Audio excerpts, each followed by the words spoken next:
Bonjour Émilie, bienvenue dans Le Labo, le premier podcast qui met en évidence les talents de la province de Luxembourg ou des gens qui ont une histoire particulière en province de Luxembourg. Bienvenue à toi. Alors, est-ce que tu peux te présenter à nos auditeurs en quelques mots? Oui, bonjour Mélissa, et puis surtout merci à vous d'avoir pensé à moi déjà. En quelques mots, je proviens de la commune de Florenville. Je vais avoir 34 ans le mois prochain. De formation, je suis éducatrice spécialisée et assistante sociale. Ce sont deux domaines dans lesquels je n'ai pas de grande expérience professionnelle parce que je me suis toujours dirigée en tant qu'indépendante dans l'événementiel, ce qui a été mon projet fixe d'ailleurs pendant 7 ans.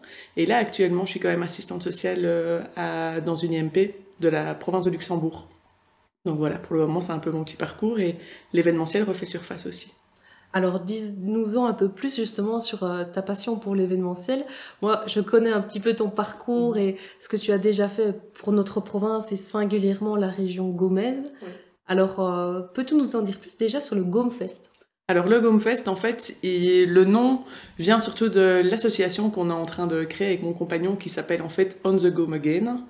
Donc l'idée, c'est que, comme je te le disais auparavant, j'ai toujours été dans l'événementiel et ça, c'est un des plus beaux héritages de mon papa, si je puis dire, qui Ah oui? lui a toujours été dans les organisations d'événementiel, le carnaval de Florenville qu'on ne peut pas louper, et dans beaucoup d'événements dans la province de Luxembourg. Donc ça, je pense que c'est un peu quelque chose qui m'a relayée. Je suis dedans depuis que je suis toute petite, on va dire. Et donc, j'ai toujours eu cette intention de promouvoir les artistes locaux. Parce que je trouve on met souvent le clin d'œil sur les grandes villes, Bruxelles, Ouais. Liège, Paris, etc. Mais que chez nous, en fait, en province de Luxembourg, on regorge d'artistes. T'es bien placé également pour le savoir, je pense, et que je trouvais ça super important pas nécessairement de déployer de gros moyens pour justement pouvoir les valoriser. Donc, j'ai commencé cette démarche en 2014, oui, j'ai créé le 10 ans salon. déjà. Déjà 10 ans, oui, merci, c'est vrai que ça passe du coup.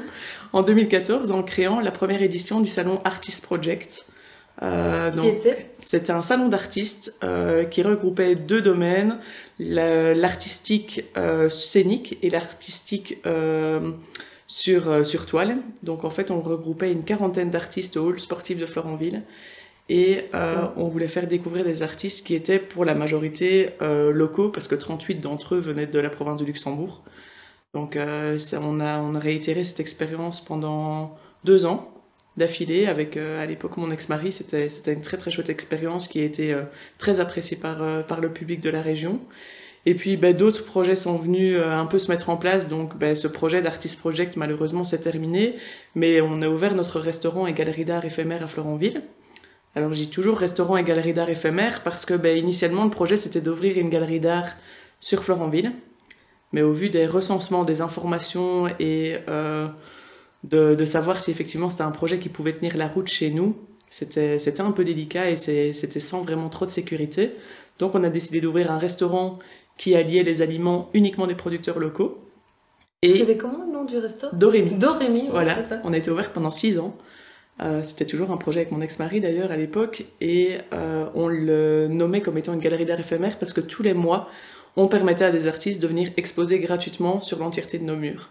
Donc ça permettait à nos clients de découvrir de nouvelles œuvres, de nouveaux artistes. Nous, ça nous permettait de changer notre décoration et aux artistes, ça leur permettait d'être d'avoir peut-être un peu plus de visibilité. Donc c'était gagnant pour nous tous et c'était vraiment super chouette. Une expérience à refaire si l'occasion se représente, en tout cas sans souci. Et là, effectivement, depuis fin 2023, on a lancé On the Gome Again. Alors pourquoi ce nom? Toujours dans l'intention de promouvoir les artistes de la région. C'est vrai qu'on est fort centré sur la Gaume. Mais voilà, c'est toujours dans cette intention de faire connaître des groupes qui peut-être se lancent ou n'osent pas se lancer ou n'ont pas les moyens de se lancer. Et donc, on a effectué une première édition au Palais le 6 janvier. Ouais. Qui nous a permis un sold out, c'était génial, c'était la première soirée de l'année et c'était avec énormément un public qui était très local, très très gaumet ou ardennais, enfin c'était vraiment super chouette et beaucoup nous ont fait le retour de se dire que c'était chouette de se retrouver dans ce genre d'ambiance.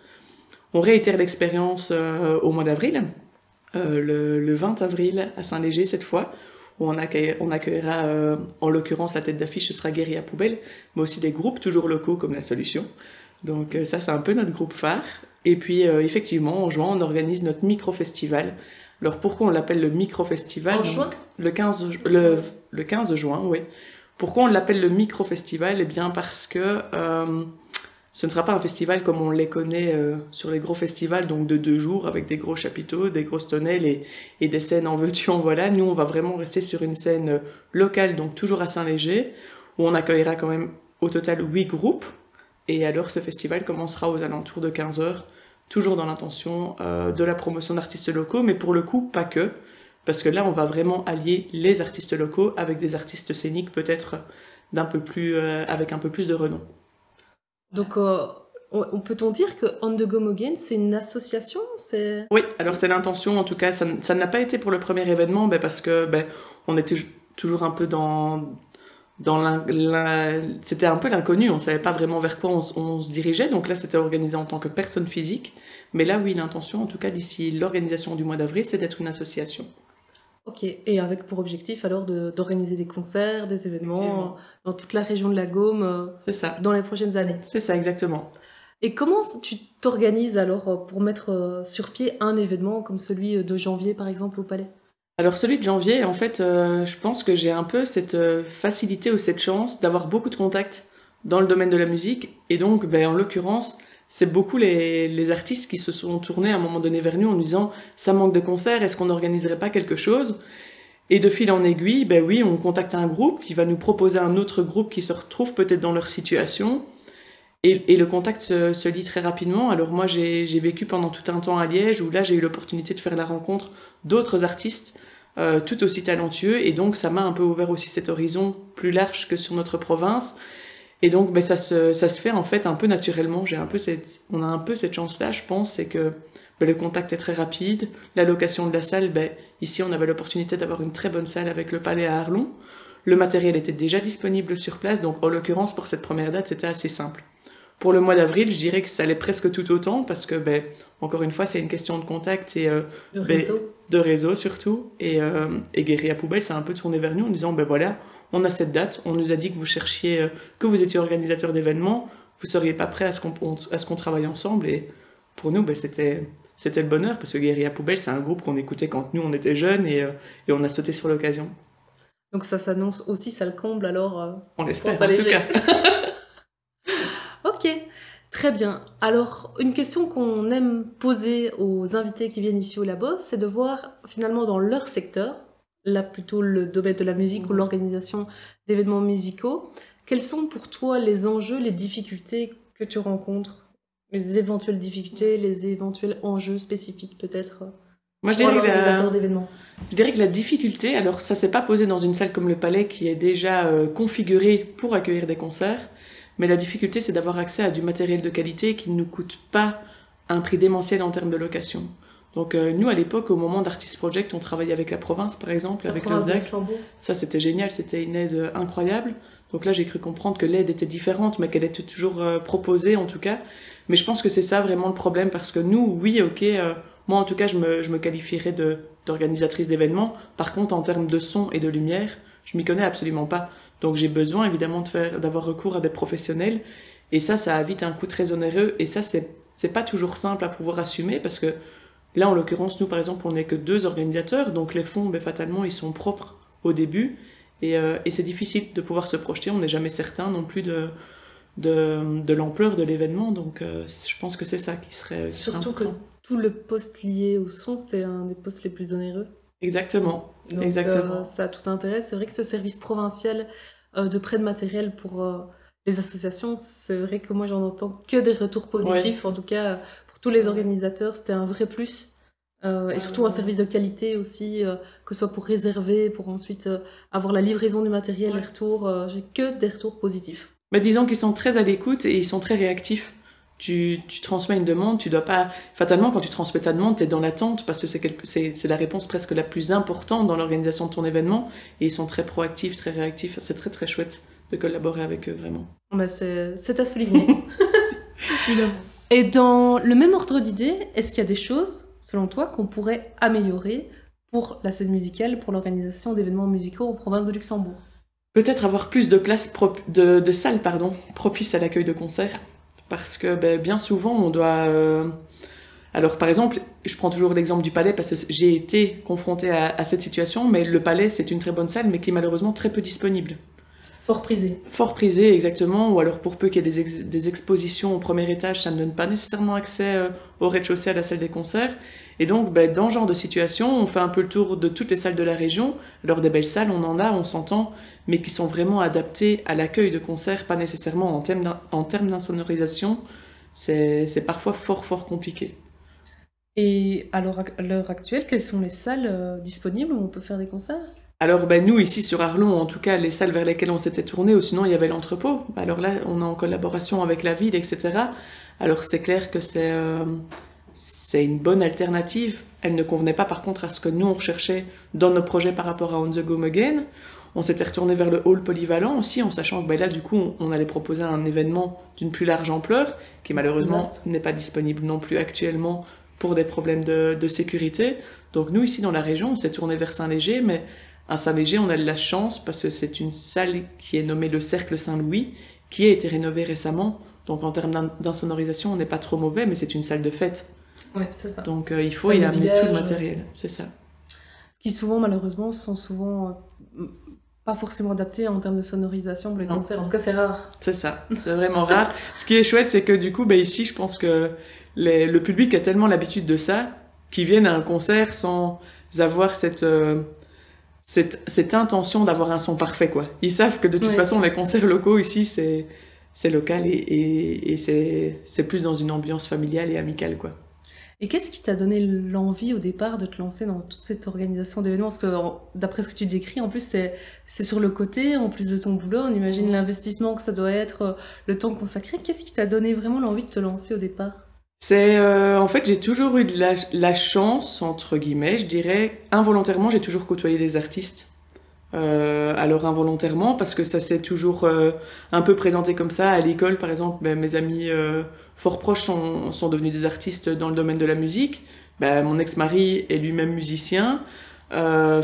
Du coup, de fil en aiguille, ça s'est porté dans ce sens-là. Mon père qui me parlait souvent de l'événementiel, de l'organisationnel, c'était quelque chose que moi j'aimais beaucoup. Et puis je suis fort sociable, c'est pas pour rien que j'ai fait mes études dans le domaine, et je suis toujours dans le besoin ou dans l'intention en tout cas de mettre en avant les gens dès que j'ai l'opportunité de le faire. Donc je pense qu'en alliant toutes ces petites choses, ça a fait que je me suis dirigée vers l'événementiel. C'est un beau parcours en tout cas. Merci. Bravo à toi. Merci. Est-ce que tu as une anecdote particulière que tu aurais connue dans le cadre de l'organisation d'événements, l'organisation d'un concert? Une anecdote. À l'époque, je faisais partie du club des jeunes, d'un club des jeunes de la région, et on organisait tous les derniers week-ends du mois d'août un festival. Donc je pense que c'est déjà un peu là que je me suis dirigée dans ce sens-là. C'était quoi comme festival? C'était à Jamoigne, le Festi-Jam. Festi-Jam. Donc ça fait déjà quelques années, je devais avoir 13 ou 14 ans, donc ça fait sur 20 ans en tout cas.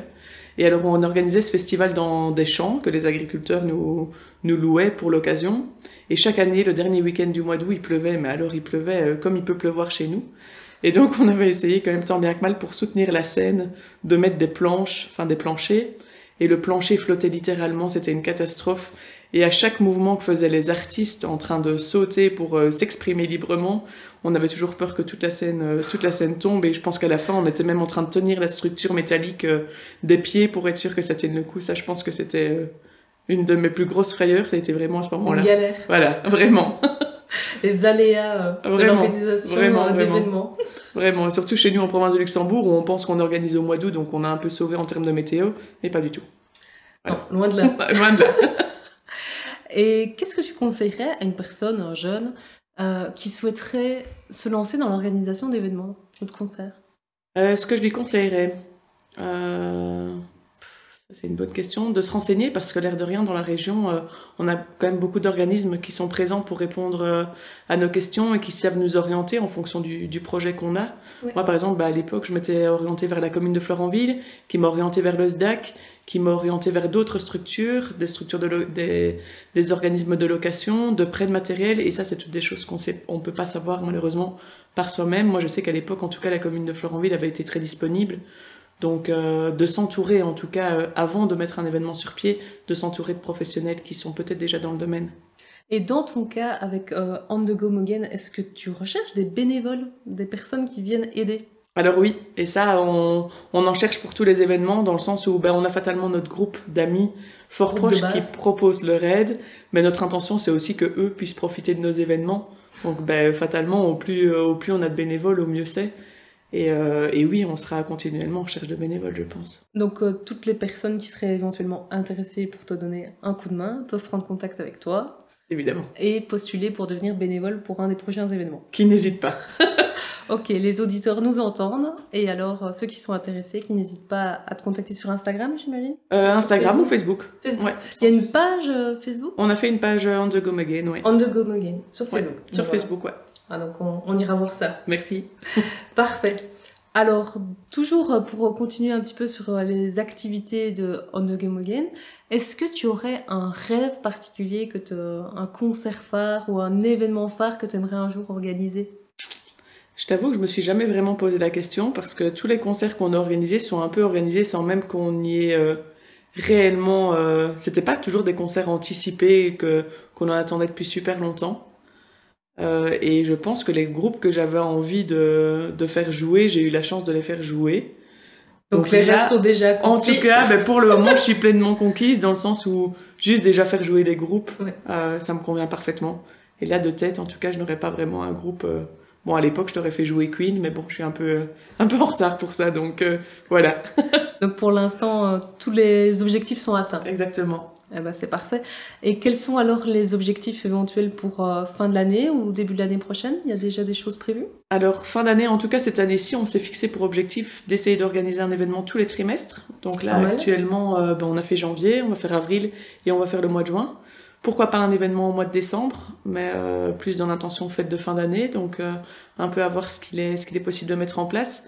Je pense qu'actuellement, on reste sur cet objectif, étant donné que j'ai un travail qui me demande quand même beaucoup de temps à côté du côté événementiel.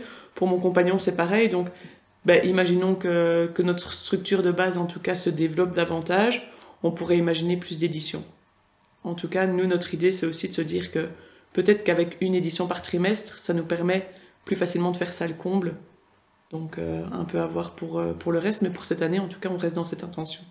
Et comment vous faites la pub pour vos événements? Alors, il n'y a pas de secret, les réseaux sociaux, majoritairement. Maintenant, ici, on imprime quand même affiches et flyers qu'on transmet surtout ici dans la région. Et puis là, on est en contact avec une radio locale pour le prochain événement. Et puis le bouche à oreille aussi. C'est ce qui marche beaucoup. En fait, les groupes qui participent à nos concerts, qui sont invités à nos concerts, partagent aussi énormément d'informations. Et ça, l'air de rien, c'est une promotion énorme et gratuite de leur part. Communication indirecte, du coup. Exactement. Où ils amènent leur réseau également à vos concerts. Donc, ça permet d'avoir un public le plus large possible, de façon automatique et fluide, quoi. C'est ça. Ok, très bien.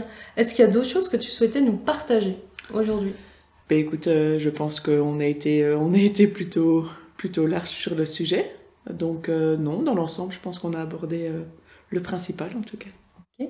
Et est-ce que tu as alors une suggestion de personnes que tu souhaiterais voir invitées dans un prochain labo? Alors justement, c'est une question que je me posais. Quel est votre... jusque où vous élargissez vos demandes Ou en termes géographiques? Oui. C'est la province de Luxembourg. Ok. Et les artistes aussi, vous les invitez? Oui. Alors moi, je vous proposerais sans hésiter Virginie Lapraille. Virginie Lapraille, qui est Alors, qui est à la base, elle est bijoutière et elle est devenue artiste. Elle est de la province de Luxembourg, elle habite à Bellefontaine et elle a des œuvres incroyables. Et son histoire est vraiment très chouette. On la note alors, on la mettra dans notre liste de potentiels prochains invités. Génial. Merci beaucoup d'avoir pris part au labo. J'espère que c'était une chouette expérience pour toi et merci d'avoir partagé ton expérience à nos côtés. Merci encore à vous surtout et c'était très chouette à refaire avec plaisir. Ok, à bientôt. À bientôt.